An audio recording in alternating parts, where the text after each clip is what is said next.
centelha nascida de Deus.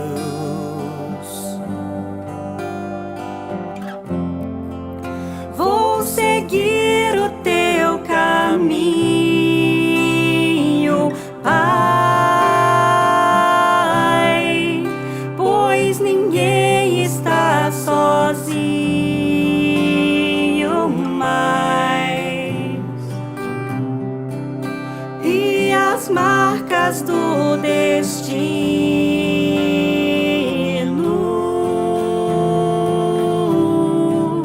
o amor irá curar.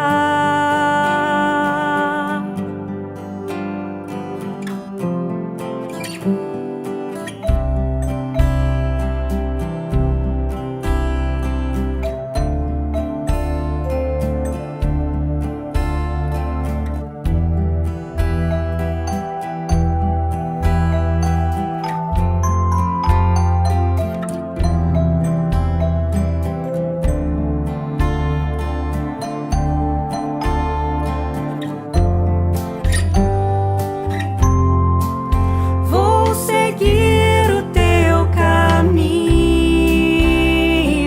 Pai, pois ninguém está sozinho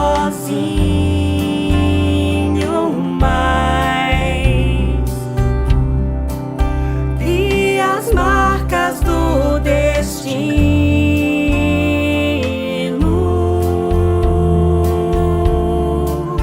o amor irá curar. Semear onde você for a semente do amor,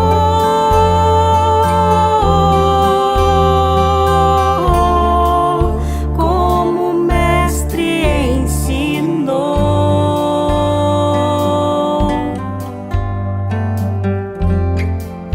como o mestre ensinou. Boa tarde, sejam todos bem-vindos a mais um culto do Evangelho no Lar, transmitido pelo nosso querido Centro Espírita Nosso Lar, de Barras, Piauí. Sempre um prazer estarmos aqui nessas tardes de quinta-feira, hoje refletindo sobre o capítulo 16, Não se pode servir a Deus e a Mamon. Era um deus grego que representava as riquezas. Bom, vamos para a nossa prece inicial, para que nós possamos adentrar nesse Evangelho segundo o Espiritismo, para essa reflexão, para que possamos internalizar e aplicar em nossas vidas. Divino Mestre Jesus, obrigado por nos permitir mais uma vez estarmos juntos para a reflexão em torno do Teu Evangelho vivo, que há muito Tu tem nos trazido para que nós possamos internalizar em nossas vidas e assim, a cada dia, darmos um passo nessa estrada evolutiva. Nos inspira e que possamos absorver os Teus ensinamentos que estão há mais de 2000 anos, para que nós possamos, em meio aos nossos irmãos em caminhada, contribuirmos para uma humanidade melhor, nos humanizando. Então vamos à nossa leitura desse maravilhoso capítulo, Não se pode servir a Deus e as riquezas. E vamos refletir sobre o emprego da riqueza. Não se pode servir a Deus e as riquezas.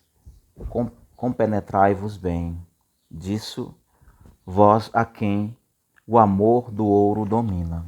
Vós que venderias a alma para possuir tesouros, porque permitem vos eleveis acima das pessoas e vos proporcionam os prazeres das paixões. Não, vós não podeis servir a Deus e as riquezas, se não sentis vossa alma dominada pelas cobiças da carne, apressai-vos em remover o jugo que vos oprime, pois Deus, justo e severo, vos dirá: que fizeste, administrador infiel dos bens que te confiei? Esse poderoso instrumento de boas obras, tu exclusivamente o empregaste para a tua satisfação pessoal. Qual é então o melhor emprego da fortuna? Procurai nestas palavras: amai-vos uns aos outros. A solução do problema. Revelam o segredo do bom emprego das riquezas. Aquele que é animado pelo amor ao próximo tem sua linha de conduta toda traçada. O emprego que agrada a Deus é a caridade. Não é a caridade fria e egoística que consiste em espalhar ao redor de si o supérfluo de uma existência dourada, mas a caridade plena do amor, que procura a infelicidade e a soergue sem a humilhar. Rico, dá do teu supérfluo. Faze melhor, dá um pouco do teu necessário, pois teu necessário ainda é supérfluo. Mas dá com sabedoria, não repilas quem planteia com medo de seres enganado. Mas vá à fonte do mal, alivia primeiro, informa-te depois. E verifica se o trabalho, os conselhos e a própria afeição não serão mais eficazes que tua esmola. Dissemina em torno de ti, com os auxílios materiais, o amor de Deus, o amor ao trabalho e o amor ao próximo. Alicerça tuas riquezas sobre bases que jamais te faltarão e te proporcionarão grandes benefícios, as boas obras. Da riqueza da inteligência deves te servir como a do ouro. Difunde em torno de ti os tesouros da instrução.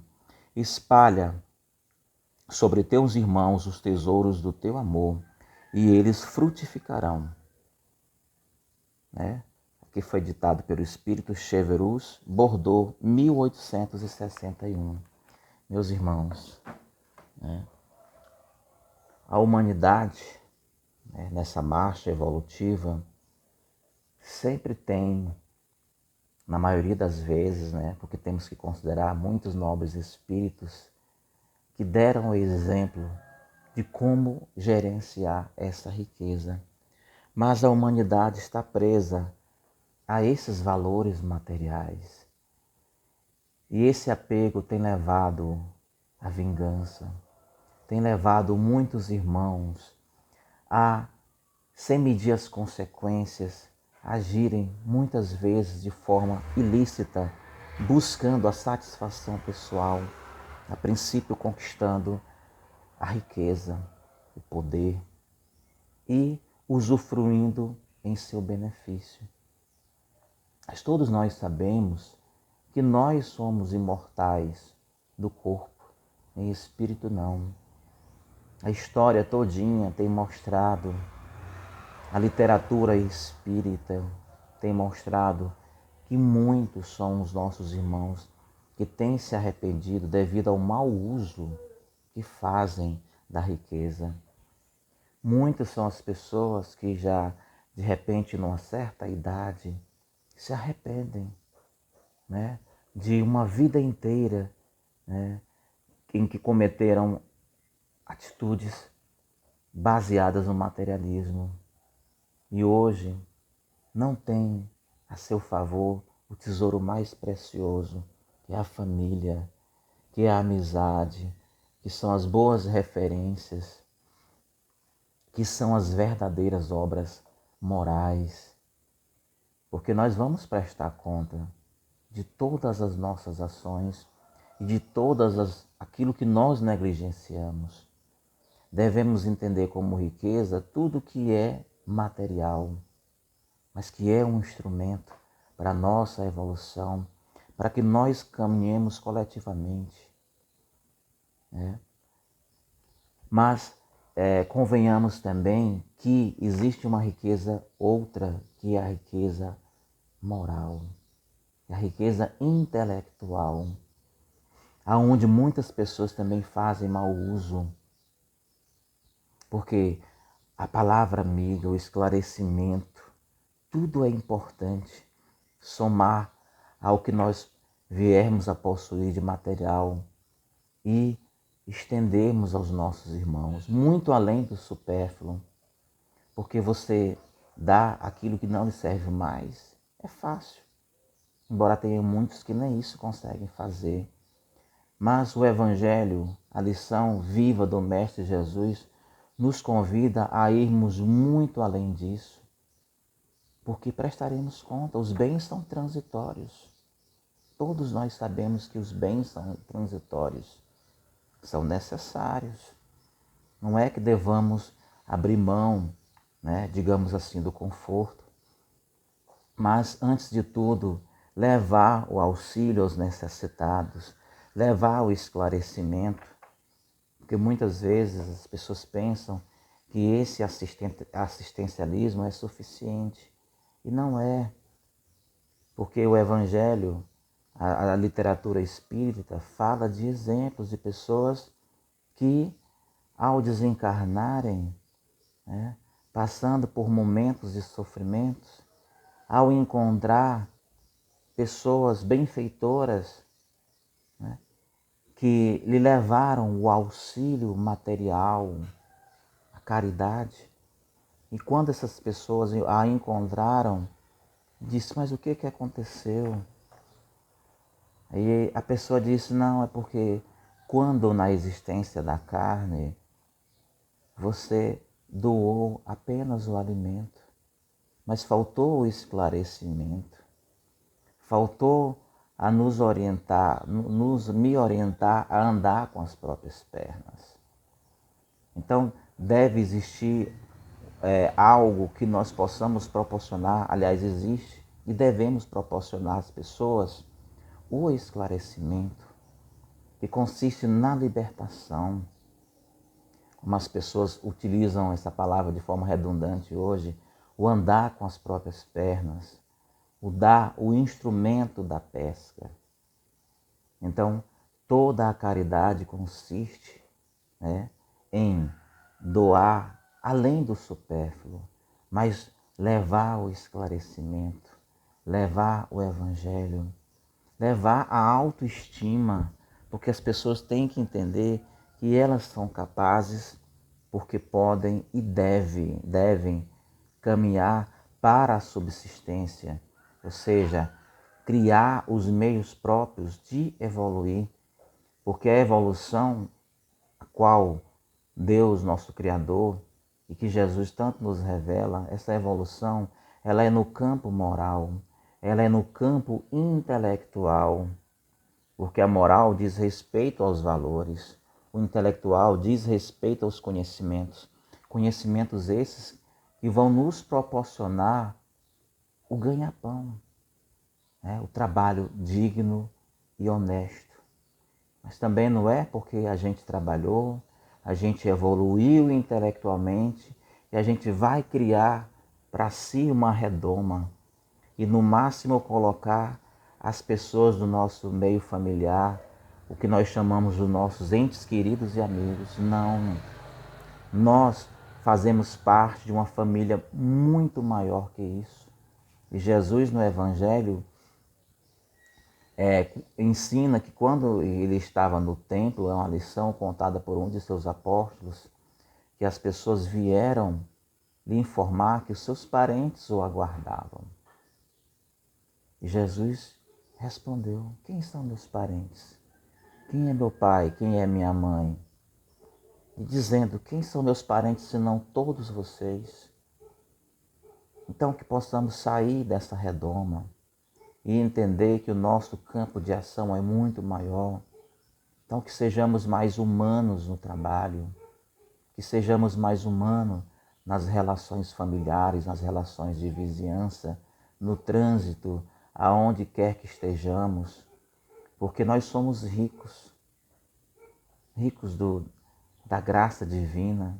Cada dia é uma bênção, é um crédito a mais para que nós possamos evoluir, para que nós possamos nos desprender, nos desapegar das coisas e passarmos a utilizar o que nós temos em prol da coletividade, doando, compartilhando, esclarecendo, se permitindo ser esclarecido, não se revoltando contra a classe dos patrões, dos empresários, mas trabalhando para evoluir. Mas vai uma lição para os ricos, já que se fala sobre o emprego da riqueza. Então cabe aos patrões tratar bem os seus funcionários, de repente promover cursos que visem ao que se chama de reciclagem, as relações humanas. Mas por que não fazer o que muitas empresas já fazem? Distribuir um pouco dos lucros, não só o salário. É lógico que as leis das nações estabelecem, a maioria dos países, um salário mínimo. E também estabelecem as empresas estabelecem metas. Além do salário, muitas pagam comissões. Mas por que não? Já existem iniciativas nesse sentido, que é a participação nos lucros, que é um incentivo a mais, que muitas vezes constitui um 14º, um 15º salário, mas incentivando os funcionários a evoluir, a trabalhar com mais harmonia, com sintonia. E é lógico, a outra forma do emprego está nas causas humanitárias, diante das calamidades, das necessidades que acometerem as pessoas. E cabe a todos nós, independente de termos ou não termos bens materiais, porque podemos ser ricos da graça intelectual, da moral. Então, existem muitas formas de se empregar a riqueza, que possamos nos tornar ricos de humildade, de simplicidade, de sabedoria, que possamos colocar em nossos rostos um sorriso acolhedor, que possamos ser mais cordiais, mais companheiros, cavalheiros, damas. Por que não? Então, meus irmãos, essa é a mensagem do Evangelho de hoje sobre o emprego da riqueza, onde está que nós não podemos servir a Deus e as riquezas, mas podemos ter as riquezas e servir a Deus. Sim, podemos. Ao contrário do que muito se apregoou, que um rico não poderá ver o reino dos céus. Não é necessariamente dessa forma, mas se fala do rico com apego. Mas podemos também observar que existem muitas pessoas tidas como pobres, mas orgulhosas. E muitas pessoas tidas como intelectuais, mais egoístas. Então, meus irmãos, que façamos essa reflexão, que possamos internalizar, mas sobretudo viver, propagar, compartilhar, distribuir a riqueza que nós temos em prol da nossa evolução, da evolução da humanidade. Então essa é a mensagem de hoje, meus irmãos. Então vamos para a nossa prece de encerramento. Divino Mestre Jesus, mais uma vez te agradecemos por nos permitir refletir sobre o Teu Evangelho. Pedimos humildemente, potencializa a nossa fé, ilumina nossos caminhos e nossos lares, que possamos ter sempre à nossa frente a luz do Teu Evangelho, dos Teus ensinamentos, e que nos momentos de aflições possamos sempre rogar a Ti resignação, paciência, que possamos entender as dores como bênçãos, todas as dificuldades, que possamos viver com mais gratidão. Te pedimos também, Divino Mestre Jesus, derrama Teus bálsamos sobre as casas de saúde, sobre todos os doentes acamados, também em seus lares, sobre aqueles que ainda se comprazem com o mal, que propagam o ódio. Que o Teu Evangelho vivo, assim como o sol que ilumina todos os ambientes, possa se edificar nas mentes e nos corações da humanidade. E todos aqueles que se propõem a levar a tua palavra, tenham a palavra abençoada e potencializada pelo teu amor, divino Mestre Jesus. Sê conosco hoje e sempre, que assim seja, graças a Deus. Então, meus irmãos, vamos ficando por aqui nesse Evangelho. Que Deus possa abençoar imensamente cada um de nós nesta caminhada evolutiva. Então, na sequência, tem o passe, que é a água, que vocês possam ter reservado a água para que possa ser fluidificado nesse momento também de oração.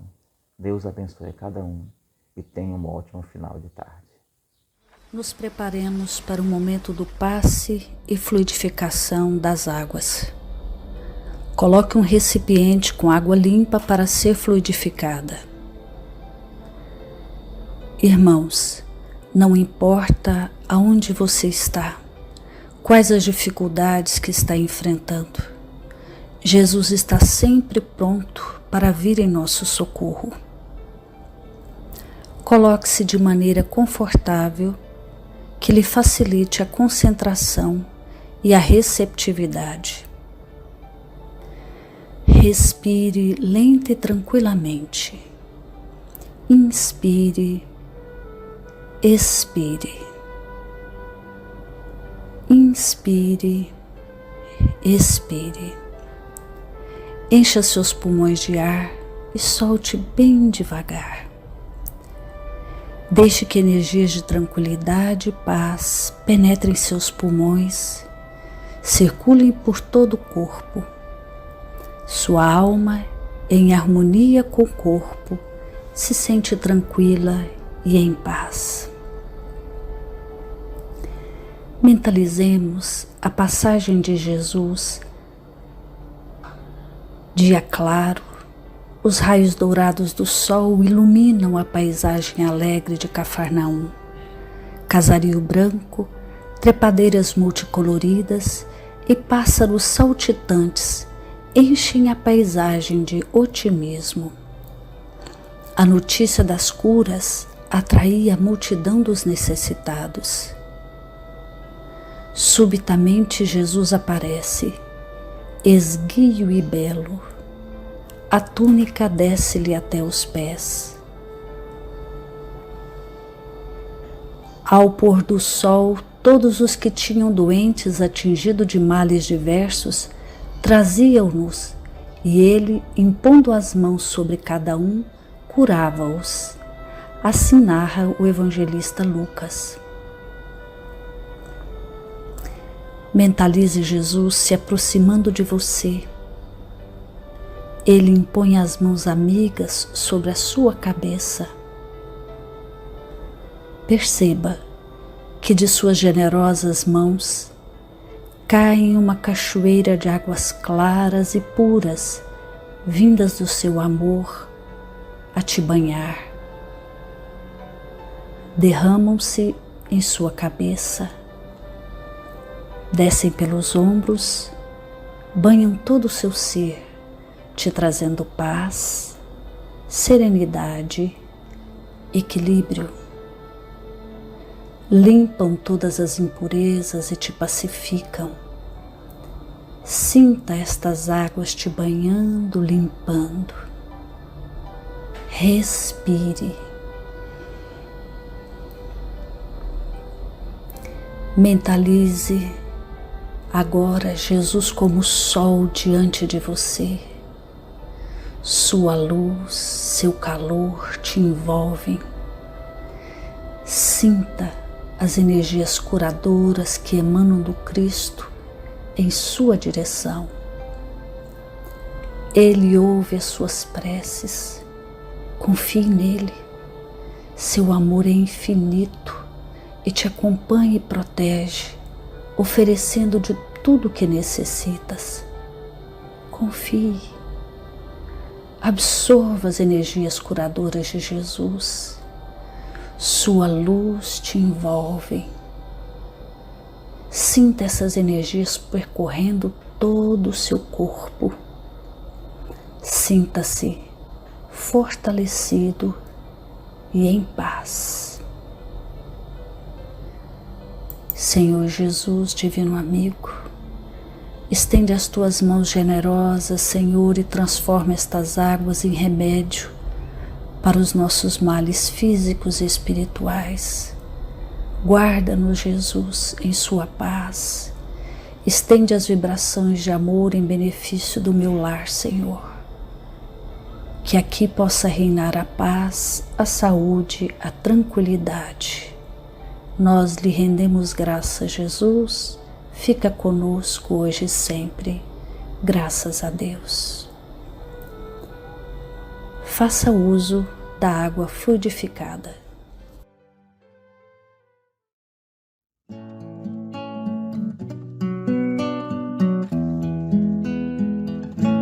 Ao anoitecer em Cafarnaum, a casa de Pedro tão simples, casinha comum, se enchia de paz, repleta de luz, ouvindo as palavras eternas do Mestre Jesus. Vou me imaginar sentado ali entre João, Pedro, Tiago, André e Levi, na beira do lago de Genezaré, lançando na alma para sempre sementes de fé. E eu tão criança ainda, naquele lugar, quem sabe Jesus me levasse para passear no quintal da casa de Pedro, à luz do luar, sentindo a brisa da noite, o perfume do mar. Dissesse pra mim, já é hora de você voltar. A gente se encontra de novo no seu evangelho no lar. A gente se encontra de novo no seu evangelho